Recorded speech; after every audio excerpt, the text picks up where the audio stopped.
The prophets lived in a different day than we're living in now. I don't mean a different day culturally. I don't mean a different day historically. I mean a different day in the unfolding of God's eternal purpose.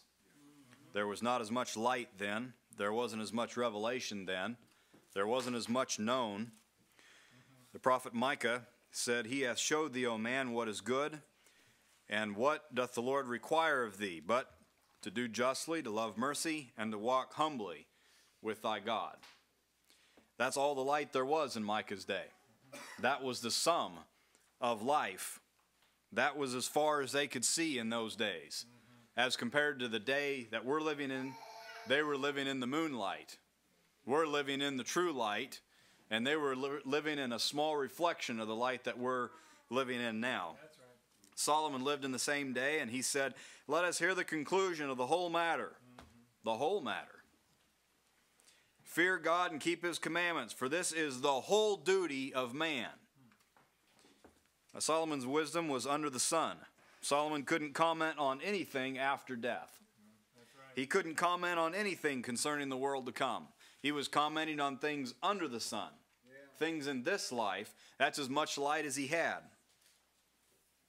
But now, Jesus has brought life and immortality to light through the gospel. Life is more than just doing justly. Life is more than keeping his commandments. That's not the whole duty. A greater than Solomon is here. Amen. The gospel has brought life to light. Now we can see that life is actually a space given to us to make ready to receive the promise. That's what life best viewed. Life is a space to make ready to receive the promise. Life is a space to prepare for the world to come. Solomon didn't know that. He thought it all just came to an utter, to a miserable end. And that's why he said vanity of vanities, all is vanity. But it doesn't just come to a miserable end. Life is a space to become ready to receive the promise. Amen. Immortality has been brought to light. So we actually live this life in view of heaven. Amen. The world to come actually has a greater impact on our life in this world than the things of this world impact our life, because immortality has been brought to light. We can see what's coming. We can see where we're headed. Now the text tells us that we have need of patience. It's good to affirm things to one another. We have need of patience. Don't ever assume that I already know something, so you don't tell me. We don't have that luxury to assume that, well, I've heard him say that before, so I'm not going to tell him. No, tell me again. Yes. We have need of patience, so that after, remember that word, after, that's a big word. It's only 4 letters, but there's a lot of truth. After, it's 5 letters, isn't it? Yeah. After we have done the will of God, it's after, then you might receive the promise. Not before. After, then you'll receive the promise. A life is best lived preparing to receive the promise. And what God has promised cannot be received. And it will not be received unless your life now is lived in anticipation of receiving it. That's right. Because no one receives it that's unprepared. Paul lived his life in this world laboring in this way, to apprehend that for which I was apprehended for, to lay hold of that for which Christ laid hold on me.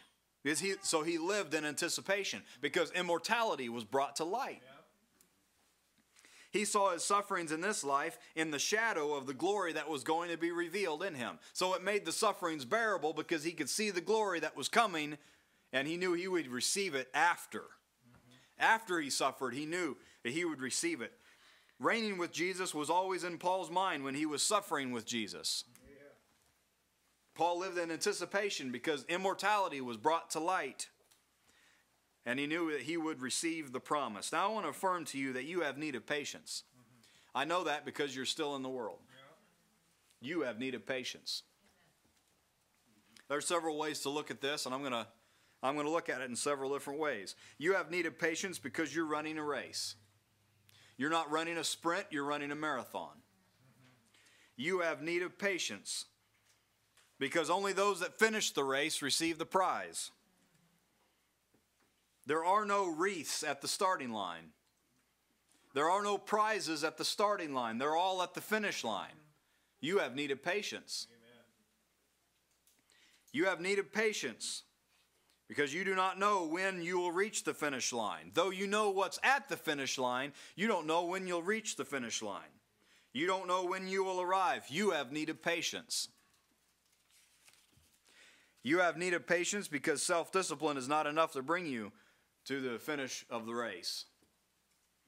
You have need of patience because the race will bring you to the end of your strength before you come to the end of your race. You have need of patience. You need patience because you're running uphill and often you're running into the wind. You have need of patience because you have an enemy. You have an enemy that's seeking to devour and destroy you. You have an enemy that has been successful against every son of Adam since the beginning of time. In fact, there's only been one, and he wasn't a son of Adam.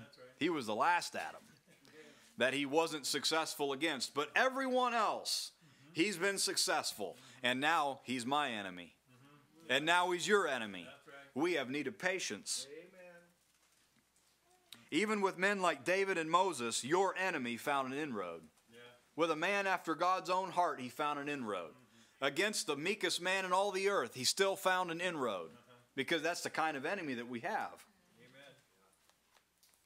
You have need of patience. Your enemy is the father of lies. He invented them. He's the source of every lie. That's right. He's the father of lies. He's crafty, subtle, and relentless. You have need of patience. He will not leave you alone just because you're running. He won't leave you alone because you're in a race. That's right. You have need of patience. He doesn't miss any opportunity, any open place, any provision left, he'll enter. You have need of patience.